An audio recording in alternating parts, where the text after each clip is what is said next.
Hello student, আশা করি তোমরা ভালো আছো। গোল্ডেন আই ইনস্টিটিউশন চ্যানেলে তোমাদের সবাইকে স্বাগত। আজ আমি তোমাদের ক্লাস 10-এর ভৌত বিজ্ঞানের প্রথম চ্যাপ্টার পরিবেশের জন্য ভাবনা থেকে প্রশ্ন উত্তর দিয়েছি। আমার আজকের এই ভিডিওটা যদি ভালো লাগে তাহলে অবশ্যই লাইক শেয়ার করো এবং কোনো নতুন স্টুডেন্ট হলে চ্যানেলটাকে সাবস্ক্রাইব করো। তাহলে চলো পড়ানোতে যাওয়া যাক। মাধ্যমিক ভৌত বিজ্ঞান প্রথম অধ্যায় পরিবেশের জন্য ভাবনা থেকে সেরা প্রশ্ন উত্তর। স্টুডেন্টস, ভৌত বিজ্ঞানের প্রথম চ্যাপ্টারটা তোমরা যারা এবার মাধ্যমিক পরীক্ষা দিচ্ছ তাদের জন্য এবং যারা নতুন ক্লাস 10-এ উঠেছো সবার জন্যই ভীষণ ইম্পর্টেন্ট। মাধ্যমিকে বহু বিকল্প প্রশ্ন থাকে একটা এই চ্যাপ্টারটা থেকে। 1 নম্বর, ছোট প্রশ্ন থাকে দুটো, এক এক করে দুটো থাকে, আর 2 মানের প্রশ্ন থাকে একটা। তাহলে 1 যোগ 1 2 যোগ 1 3 যোগ 2 5 নম্বর টোটাল থাকে এই চ্যাপ্টারটা থেকে। এই চ্যাপ্টারে বোঝার মতো কিছু নেই, শুধু মুখস্থ, সেই জন্য এই চ্যাপ্টার থেকে এই 5 নম্বর তোলা খুব সহজ। তোমরা একটু মন দিয়ে চ্যাপ্টারটা ভালো করে মুখস্থ করবে। 1 নম্বর প্রশ্ন, ভূপৃষ্ঠের ঠিক উপরের স্তরকে কি বলে? ট্রপোস্ফিয়ার। 2, শান্তমণ্ডল কোন স্তরকে বলে? স্ট্র্যাটোস্ফিয়ার। 3, ট্রপোস্ফিয়ারে প্রতি কিলোমিটার উচ্চতা বৃদ্ধিতে উষ্ণতা বা তাপমাত্রা কত হ্রাস পায়? ভীষণ ইম্পর্টেন্ট প্রশ্ন, 6.5 ডিগ্রি সেন্টিগ্রেড। 4 নম্বর, স্ট্র্যাটোস্ফিয়ার স্তরে উচ্চতা বৃদ্ধির সঙ্গে সঙ্গে উষ্ণতা বা তাপমাত্রা বাড়ে না কমে? এটা হচ্ছে বাড়ে। দেখো, ট্রপোস্ফিয়ারে কমে তাপমাত্রা, কিন্তু স্ট্র্যাটোস্ফিয়ারে গিয়ে যত উঁচুতে যাওয়া যাবে তত তাপমাত্রা বাড়ে। 5 নম্বর, মেরুজ্যোতি কোন স্তরে সৃষ্টি হয়? থার্মোস্ফিয়ার স্তরে। 6, বায়ুমণ্ডলে কোন স্তরে ঝড় বৃষ্টি বজ্রপাত ইত্যাদি প্রাকৃতিক ঘটনাবলী হয়? ট্রপোস্ফিয়ার স্তরে। 7 নম্বর, রেডিও যোগাযোগ ব্যবস্থায় বিশেষভাবে কোন স্তর ব্যবহৃত হয়? বা অথবা এরকমভাবেও আসতে পারে, বেতার তরঙ্গ প্রতিফলিত হয় বায়ুমণ্ডলের কোন স্তরে? থার্মোস্ফিয়ার স্তর। 8 নম্বর, বায়ুমণ্ডলের শীতলতম স্তরটির নাম কি? মেসোস্ফিয়ার। যদি স্তর বলে, শীতলতম স্তর বলে, তাহলে মেসোস্ফিয়ার লিখতে হবে, আর যদি শীতলতম অঞ্চল বলে তাহলে মেসোপজ লিখতে হবে। 9 নম্বর প্রশ্ন, বিশ্ব উষ্ণায়নের জন্য দায়ী প্রধান গ্রিনহাউস গ্যাসটির নাম কি? Carbon die oxide. 10, স্টোন ক্যান্সারের কারণ কি? অম্লবৃষ্টি। স্টোন ক্যান্সার মানে পাথরের গায়ে যে ক্ষত সৃষ্টি হয়, এই যে তাজমহল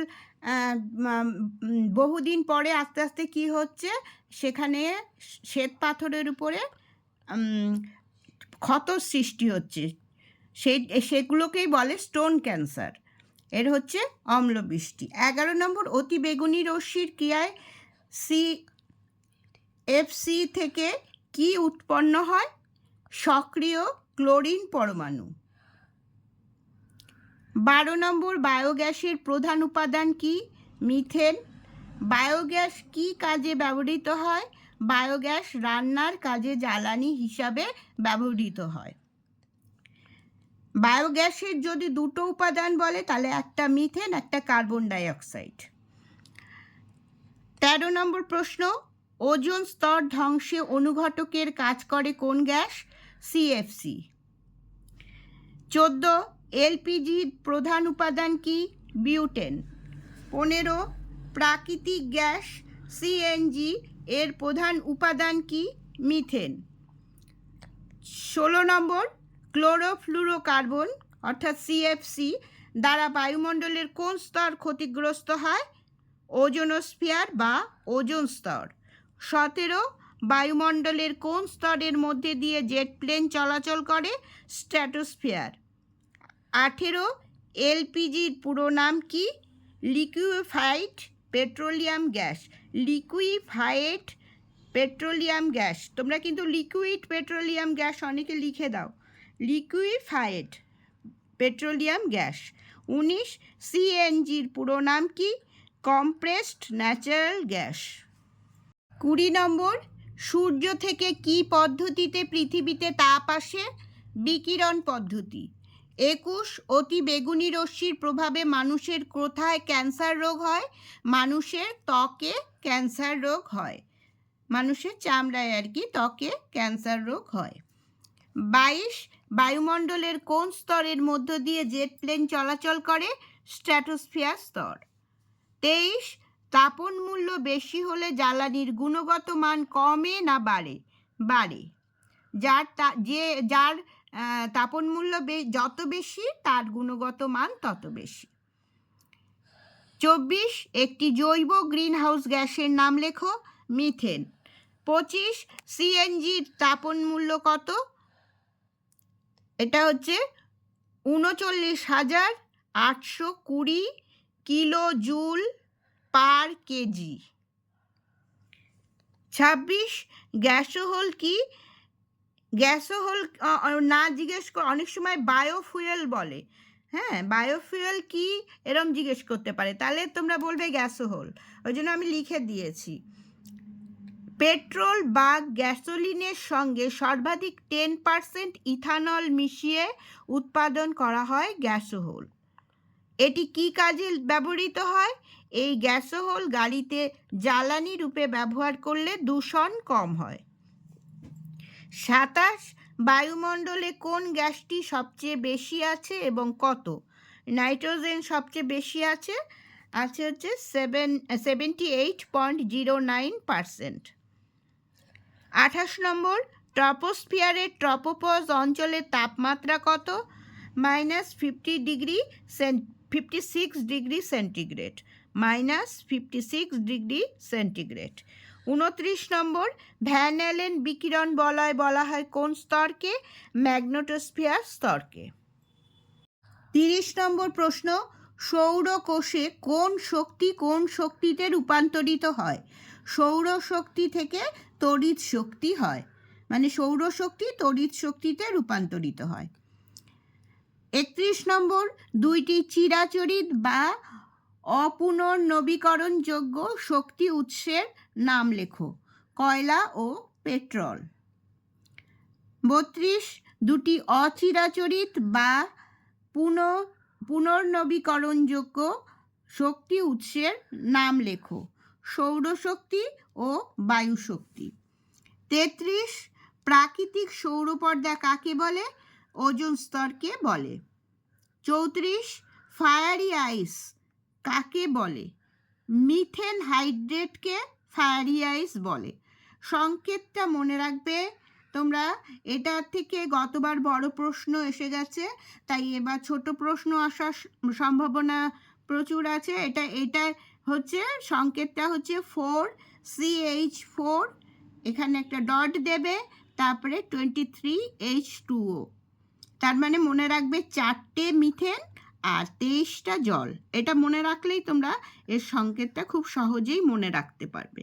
ভীষণ ইম্পর্টেন্ট এটা, প্রতিবারই এটার থেকে কিছু না কিছু প্রশ্ন ছোট হোক বড় হোক, মানে 2 নম্বরের হোক বা 1 নম্বরের হোক আসে। 35 কোন জ্বালানির তাপন মূল্য সবচেয়ে বেশি? হাইড্রোজেনের।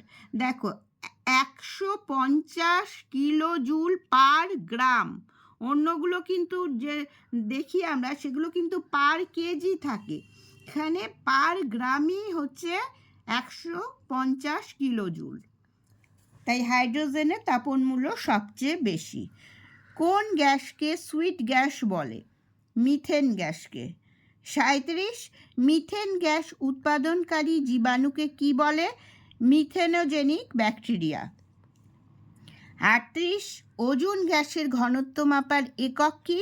ডবসন। এটা মনে রাখবে, ওজোন সংক্রান্ত যে কোনো জিনিস মাপার একক হচ্ছে ডবসন। 39 নম্বর প্রশ্ন বায়ুমণ্ডলের কোন স্তরে কৃত্রিম উপগ্রহগুলি অবস্থান করে? এক্সোস্ফিয়ার স্তরে। আজকাল যেরকম প্রশ্নের মানে ধারা, সেটা হচ্ছে অনেক সময় বলে যে আমরা যদি কোনো কৃত্রিম উপগ্রহ পাঠাই আমাদের দেশ থেকে, তাহলে সেটা আমরা কোন স্তরে মানে সেটাকে রাখবো, সেটা হচ্ছে এক্সোস্ফিয়ার স্তরে। হ্যাঁ। 40, পৃথিবীর কোথায় সবথেকে বেশি ওজোন স্তরের ক্ষয় হয়, অথবা বলতে পারে পৃথিবীর কোথায় সবচেয়ে বেশি ওজোন গহ্বর দেখা যায়? দক্ষিণ গোলার্ধের আন্টার্কটিকা মহাদেশের ওপর। 41 নম্বর প্রশ্ন, বিদ্যুৎ ক্ষরণের সময় যে গ্যাসটি ওজোন স্তরকে ধ্বংস করে সেটি কি? NO। 42, বায়োমাস বা জীবনভর কি? কোনো নির্দিষ্ট অঞ্চলে জীবের মোট ভরকে বায়োমাস বা জীবভর বলে। বায়োমাসের মধ্যে সৌরশক্তি রাসায়নিক শক্তিরূপে অবস্থান করে। উদাহরণ দেবে, উদ্ভিজ্জ জীবনভর জীবভর যেমন কাঠ, ডালপালা, শুকনো পাতা ইত্যাদি। প্রাণীজ জীবভর মৃত প্রাণীদেহ, প্রাণীর মলমূত্র ইত্যাদি। এটা জীবভর হবে। বায়োমাস বা জীবভর কি? 43, এরপরের থেকে দেখো আমি বিগত বছরগুলোতে যে প্রশ্ন এসেছে এই চ্যাপ্টারটার থেকে সেগুলো দিয়েছি, যেগুলো ইম্পর্টেন্ট সেগুলো দিয়েছি আর কি। 43 নম্বর প্রশ্ন হচ্ছে, এটা একটা মাধ্যমিকের প্রশ্ন, 2017 সালে মাধ্যমিকে এসেছিল। জ্বালানির তাপন মূল্য, অনেক সময় তাপন মূল্য না দিয়ে ক্যালোরিফিক মান এরকম দিয়ে দেয়, কাকে বলে? তোমাদের জানাটা দরকার, তাহলে তাপন মূল্য হচ্ছে ক্যালোরিফিক মান। তাপন লিখবে, কোনো জ্বালানির একক ভর বা আয়তনের সম্পূর্ণ দহনে যে পরিমাণ তাপশক্তি উৎপন্ন হয় তাকে ওই জ্বালানির তাপন মূল্য বা ক্যালোরিফিক মান বলে। এটা কিন্তু একদম এভাবেই লিখতে হবে, ঠিক আছে? মুখস্থ করে নেবে। তাপন মূল্যের একক কি? এটা 2 নম্বরের প্রশ্ন ছিল। তাপন মূল্যের একক লিখবে, 3 রকম একক হতে পারে। ক্যালোরি পার গ্রাম হতে পারে, অথবা কিলো ক্যালোরি পার ঘনমিটার হতে পারে, অথবা কিলো জুল পার কেজি হতে পারে। দেখো, এতগুলো না মনে রাখলেও এটা কিন্তু অবশ্যই মনে রাখবে, কিলো জুল পার কেজি, এইটাতেই আজকাল বেশিরভাগ লেখা হয় তাপন মূল্যটা। 44 নম্বর প্রশ্ন, এটা এসেছিল 2023 সালে। নিচের কোন গ্যাসটি ওজোন স্তরে ওজোন ক্ষয়ে সহায়তা করে? এখানে CO2, carbon dioxide, argon, chlorofluorocarbon আর হচ্ছে হিলিয়াম, এই 4টে দিয়েছে, এটা হবে এই CFC, ঠিক আছে? তারপরে 45, বায়ুমণ্ডলে উপস্থিত একটি গ্যাসের নাম করো যেটি গ্রিন হাউস গ্যাস নয়। যে কোনো একটা লিখতে পারো, N2 লিখতে পারো অথবা O2 লিখতে পারো। এটা 2020 প্রশ্ন। 46 নম্বর প্রশ্ন, কোল বেড থেকে কোন জ্বালানি গ্যাস আহরণ করা হয়? মিথেন। এটা 2020 সালে মাধ্যমিকে এসেছিল। 47 নম্বর প্রশ্ন, কয়লার একটি নমুনায় তাপন মূল্য 30,000 কিলো জুল কেজি ইনভার্স, মানে পার কেজি। এটা এইভাবেও লেখা যায়। পার কেজি বলতে কি বোঝায়? হ্যাঁ, এটা হচ্ছে 2023 সালের প্রশ্ন। উত্তর লিখবে, কয়লার তাপন মূল্য 30,000 কিলো জুল পার কেজি বলতে বোঝায় 1 কেজি কয়লাকে সম্পূর্ণভাবে দহন করলে 30,000 কিলো জুল তাপ উৎপন্ন হবে। 48 নম্বর প্রশ্ন, এটাও 2023 সালে এসেছিল। স্থিতিশীল বৃদ্ধি ও উন্নয়নের জন্য বায়ুশক্তি ব্যবহার করা যায় কেন?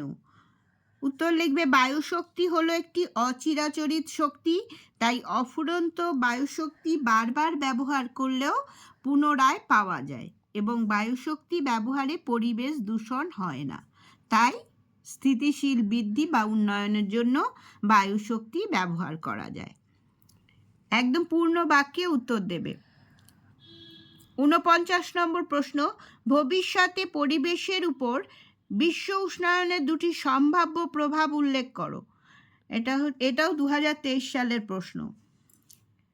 উত্তর হচ্ছে বিশ্ব উষ্ণায়নের দুটি সম্ভাব্য প্রভাব হলো, 1 নম্বর লিখতে পারো, পৃথিবীর গড় উষ্ণতা বৃদ্ধি পেলে মেরু অঞ্চলে জমে থাকা বরফ গলবে, ফলে সমুদ্রের জলস্তরের উচ্চতা বাড়বে। আর 2 নম্বর, পৃথিবীর উষ্ণতা বৃদ্ধি পেলে দাবানলের আগুনে বনভূমি ধ্বংস হবে। তারপরে 50 নম্বর প্রশ্ন, বায়োগ্যাসের একটি ব্যবহার লেখো। হ্যাঁ, এটা হচ্ছে দেখো 2018 সালে এসেছিল। গৃহস্থলীর রান্নার কাজে জ্বালানি রূপে বায়োগ্যাস ব্যবহার করা হয়। এরপরে হচ্ছে 51 নম্বর, কোন গ্যাস ভূপৃষ্ঠ থেকে বিকিরিত দীর্ঘ তরঙ্গদৈর্ঘ্য বিশিষ্ট অবলোহিত রশ্মি শোষণ করে? এটা 2019 সালে এসেছিল। এটার উত্তর হবে মিথেন। 52 নম্বর, বায়ুতে উপস্থিত একটি গ্যাসের নাম করো যেটির পরিমাণ বাড়লে বিশ্ব উষ্ণায়ন ঘটে। CO2, carbon die oxide. এটা 2020 মাধ্যমিকের প্রশ্ন। 53 নম্বর প্রশ্ন, এলপিজি এবং সিএনজির মধ্যে পার্থক্য কি? দেখো, এটা একটু নতুন ধরনের প্রশ্ন, 2018 সালে এসেছিল, অনেকদিন আসে না এই প্রশ্নটা, এবারের জন্য ইম্পর্টেন্ট। দুটো পয়েন্ট দিয়েছি, 2 নম্বর থাকবে। এলপিজি লিখবে, এরম সিএনজি লিখবে, এরম একটা বক্স মতো করবে, বেশি কিছু করার দরকার নেই, এরম জাস্ট একটা দাগটা টেনে 1 নম্বর দিবে, পেট্রোলিয়ামের পরিশোধনের সময় প্রাপ্ত গ্যাসকে চাপ প্রয়োগে তরলায়িত করলে এলপিজি পাওয়া যায়। ঠিক আছে, এটা কিভাবে এলপিজি পাওয়া যায়, আর সিএনজি কিভাবে পাওয়া যায়? পেট্রোলিয়ামের সঙ্গে মিশ্রিত অবস্থায় বা তৈলকূপ থেকে, মানে খনিজ তেলের কূপ থেকে, তৈলকূপ থেকে এককভাবে প্রাপ্ত প্রাকৃতিক গ্যাসকে চাপ প্রয়োগে তরলায়িত করলে সিএনজি পাওয়া যায়। মুখস্থ করে নেবে। আর 2 নম্বর দিয়েছি, এলপিজি রান্নার কাজে জ্বালানি হিসাবে ব্যবহার করা হয়, আর সিএনজি বিভিন্ন যানবাহনের জ্বালানি হিসাবে ব্যবহার করা হয়, এতে দূষণ কম হয়। ঠিক আছে। আচ্ছা, 54 নম্বর প্রশ্ন, ওজোন স্তরে ওজনের বিয়োজনে NO এর ভূমিকা কি? খুব ইম্পর্টেন্ট প্রশ্ন, এটাও 2018 সালে এসেছিল। স্ট্র্যাটোস্ফিয়ারের নাইট্রিক অক্সাইডের পরিমাণ বৃদ্ধি পেলে, মানে NO হচ্ছে নাইট্রিক অক্সাইড, নাইট্রিক অক্সাইডের পরিমাণ বৃদ্ধি পেলে কিভাবে বৃদ্ধি পায়? দ্রুতগামী বিমান, জেট প্লেন ইত্যাদি থেকে নির্গত হয় হচ্ছে NO। তার জন্য স্ট্র্যাটোস্ফিয়ার স্তর দিয়ে যখন এগুলো যায় তখন কি হয়, এখানে নাইট্রিক অক্সাইডের পরিমাণ বৃদ্ধি পায়। তাই বলেছে দ্রুতগামী বিমান, জেট প্লেন ইত্যাদি থেকে নির্গত, এটা ব্র্যাকেটে দেবে, দিয়ে লিখবে ওজোন স্তরের ব্যাপক ক্ষতি হয়। ওজোন অণু NOর সঙ্গে বিক্রিয়ায় O2 অণু উৎপন্ন করে, তার মানে ওজনটা ভেঙে গিয়ে O2 তৈরি হয়ে যায়। বিক্রিয়াটা কি? বিক্রিয়াটা দেওয়ার চেষ্টা করবে NO প্লাস O3, O3 তো ওজন, NO মানে হচ্ছে নাইট্রিক অক্সাইড, আর O3 হচ্ছে ওজন, এটা ভেঙে কি হয় NO2 প্লাস O2, এটা তৈরি হয়। 55 নম্বর প্রশ্ন, স্থিতিশীল উন্নয়নের ধারণাটি কি? এটা 2019 সালে এসেছিল, এটাও আসার সম্ভাবনা আছে। এটা হচ্ছে, স্থিতিশীল উন্নয়ন হলো এমন একটি ধারণা বা পরিকল্পনা যা ভবিষ্যৎ প্রজন্মের চাহিদা পূরণ করার ক্ষমতাকে ব্যাহত না করে বর্তমান প্রজন্মের চাহিদা পূরণ করতে পারে। তার মানে কি, আমাদের এখানে তেল, তারপর প্রাকৃতিক মানে যে খনিজ তেল বা কয়লা, এগুলো তো শেষ হয়ে যাচ্ছে, এটা তো পরবর্তী প্রজন্ম আর ব্যবহার করতে পারবে না, সেই জন্য বায়ুশক্তি, সৌরশক্তি, নানান ধরনের এইসব অচিরাচরিত যে শক্তিগুলো, এগুলো আমরা কি করছি, বেশি ব্যবহার করছি।